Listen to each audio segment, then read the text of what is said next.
اعوذ باللہ من الشیطان الرجیم، بسم اللہ الرحمن الرحیم۔ سورۃ النساء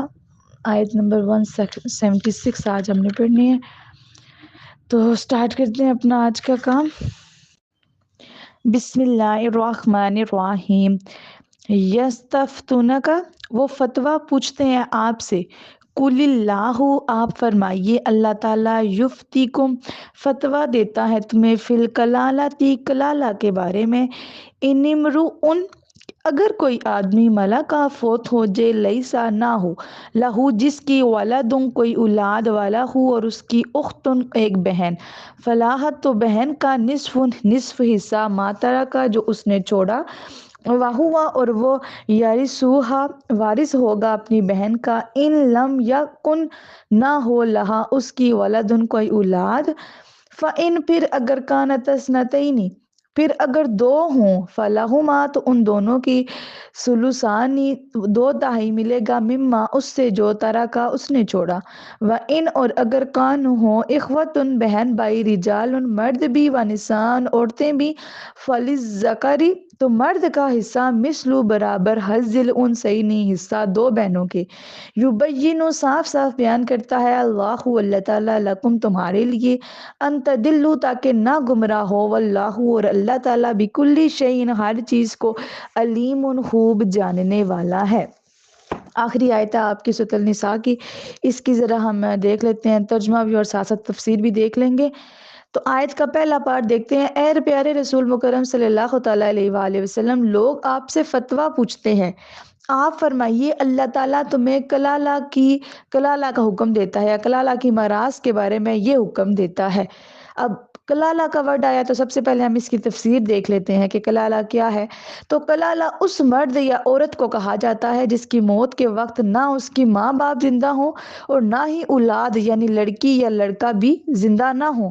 تو حضرت جابر بن عبداللہ نے کہا کہ حضرت محمد مصطفیٰ صلی اللہ تعالیٰ علیہ وآلہ وسلم اور حضرت ابوبکر صدیق رضی اللہ تعالیٰ عنہ میری بیمار پرسی کے لیے تشریف لائے، میں بے ہوش تھا۔ آپ صلی اللہ علیہ وآلہ وسلم نے وضو فرمایا اور اپنے وضو کا بچا ہوا پانی مجھ پر ڈالا تو مجھے ہوش آ گیا۔ میں نے عرض کیا یا رسول اللہ، میں اپنے مال کو کس طرح تقسیم کروں؟ تو اس وقت یہ آیت نازل ہوئی۔ نیز فرمایا اے جابر، تو اس بیماری سے مرنے والا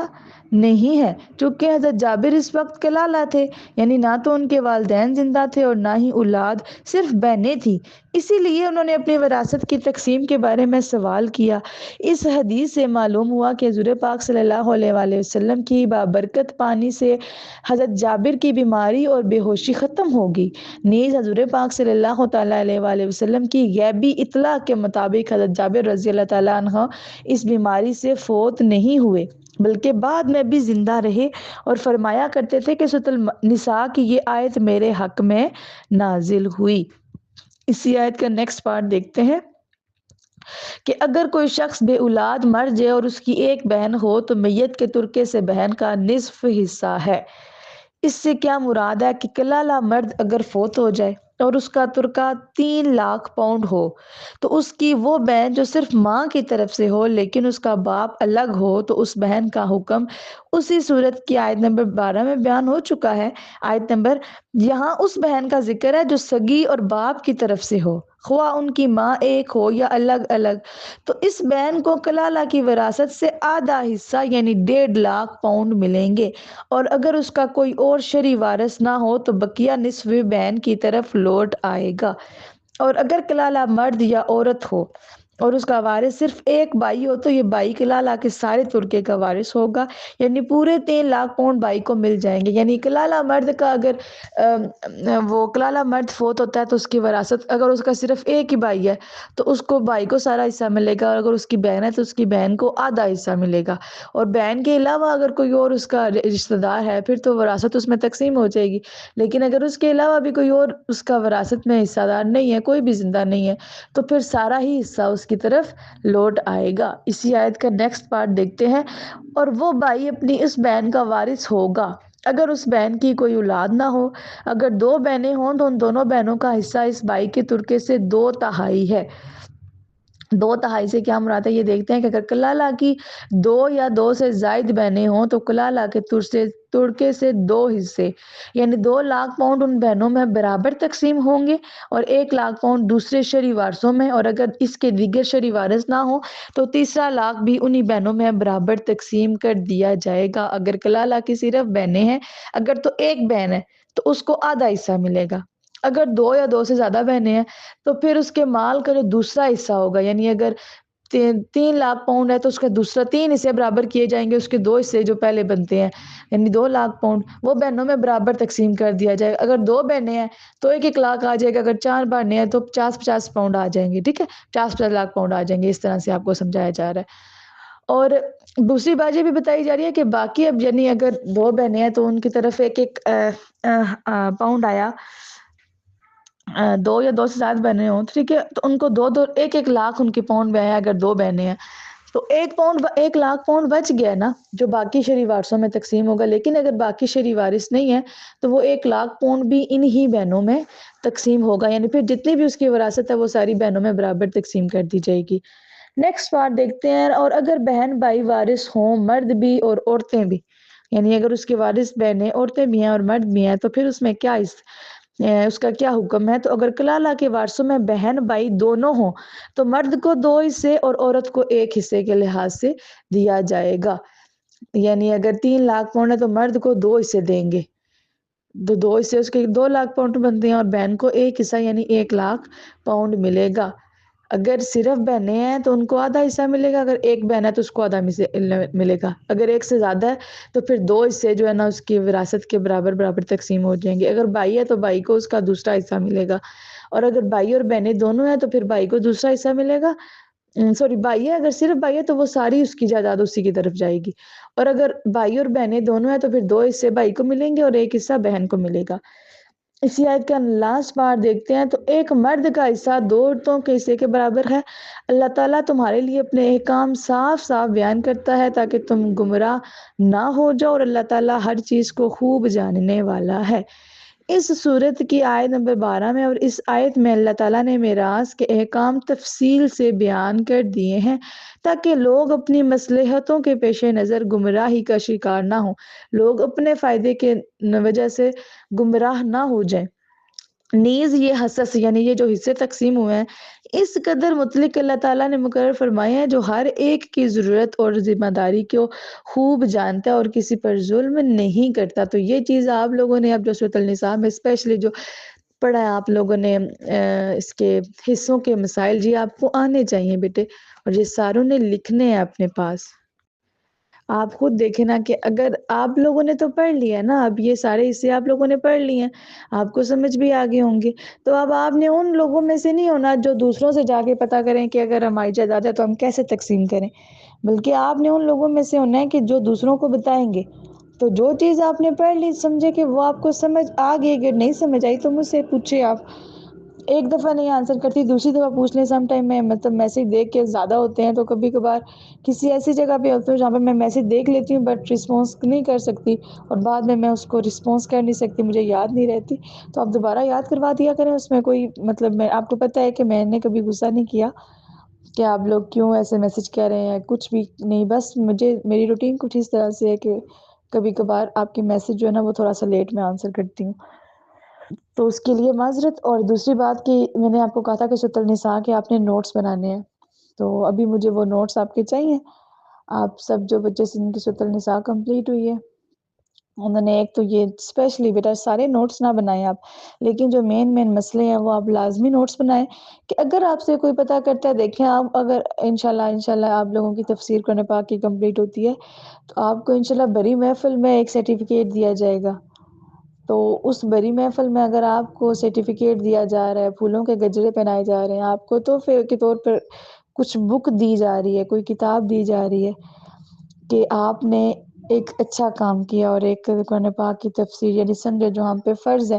وہ آپ نے اپنے فرض کو مکمل کیا ہے، تو پھر اگر آپ سے کوئی بندہ پوچھتا ہے کہ یہ کیا ہے، اس کے بارے میں کیا قرآن پاک میں، ایک دفعہ قرآن پاک کی تفسیر پڑھنے سے بیٹا کوئی بھی ادھر حافظ عالم نہیں ہو جاتا، ٹھیک ہے، لوگوں کی زندگیاں لگ جاتی ہیں اور ایک سورت کی تفسیر جو ہے نا وہ بندہ مکمل نہیں کر سکتا،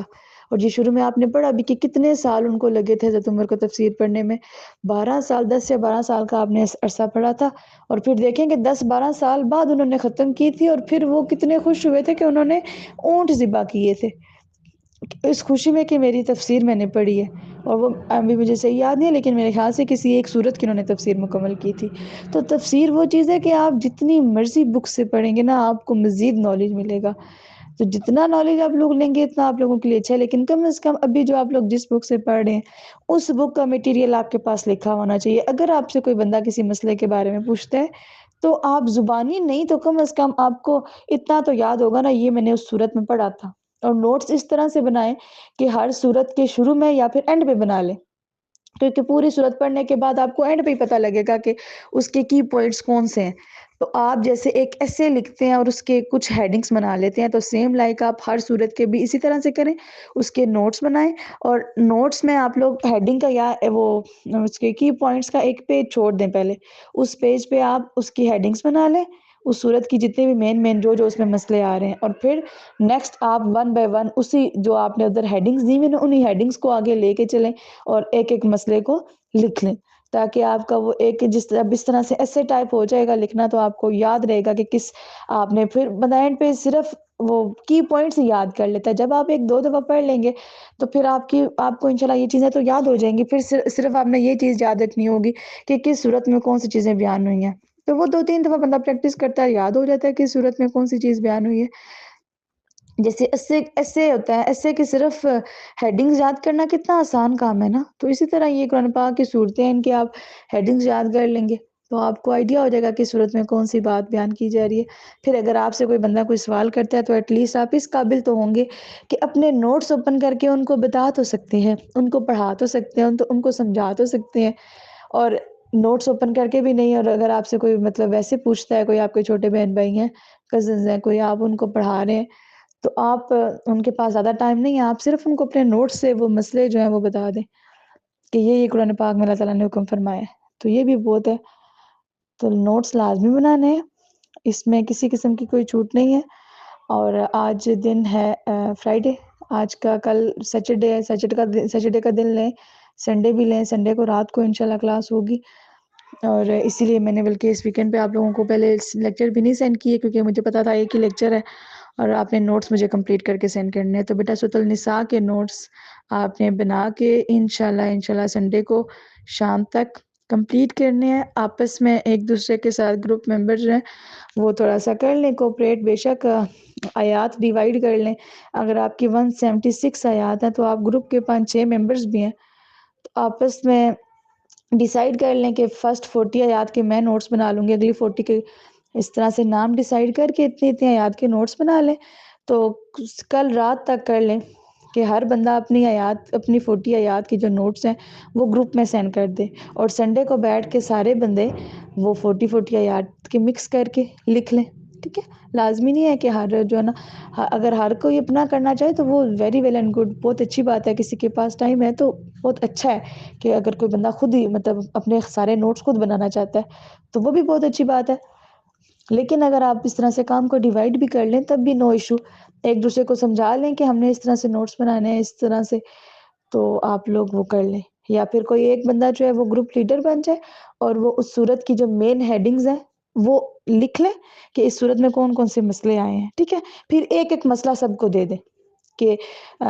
ہر بندہ ایک مسئلے پہ اسی کی تفسیر کی بک کھول کے وہاں سے لکھنا ہے، ٹھیک ہے۔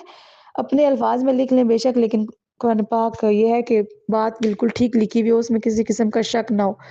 تو وہاں سے نوٹ کر کے وہ نوٹس اور آپ لوگ گروپ میں سینڈ کر دیں۔ میرے خیال سے سب سے بہتر یہ ہے کہ آپ لوگ ایسے ہی کریں کہ اپنے ایک بندہ کوئی لیڈ کر لیں، جو بھی میرا لیکچر سب سے پہلے سنیں وہی لیڈ کر لیں، اور گروپ میں ایک وائس میسج کر دیں وہ کہ میں ہیڈنگز بنا دوں گی، ہیڈنگز کوشش کریں آج ہی بنائیں، ہیڈنگز بنا کے شیئر کریں، اور پھر ایک ایک ٹاپک سب کو اناؤنس کر دیں، ٹھیک ہے۔ جس بچے کو باقی گروپ ممبرس کے نام آتے ہیں تو وہ یہ کام کر لیں، تو باقی پھر بھی اگر کچھ سمجھ نہیں آتی تو وہ آپ نے مجھ سے پتہ کر لینا ہے۔ اور باقی اللہ تعالیٰ سے دعا ہے بیٹا جو پڑھا ہے اس کو سمجھنے، اس پر عمل کرنے اور اسے دوسروں تک پہنچانے کی توفیق عطا فرمائے، اور سب سے بڑھ کر کے اس کو مکمل کرنے کی، قرآن پاک کی تفسیر کو مکمل کرنے کی ہمیں توفیق عطا فرمائے، اور ہم سب کو اس پر عمل کرنے کی توفیق عطا فرمائے۔ وما علینا الا البلاغ المبین۔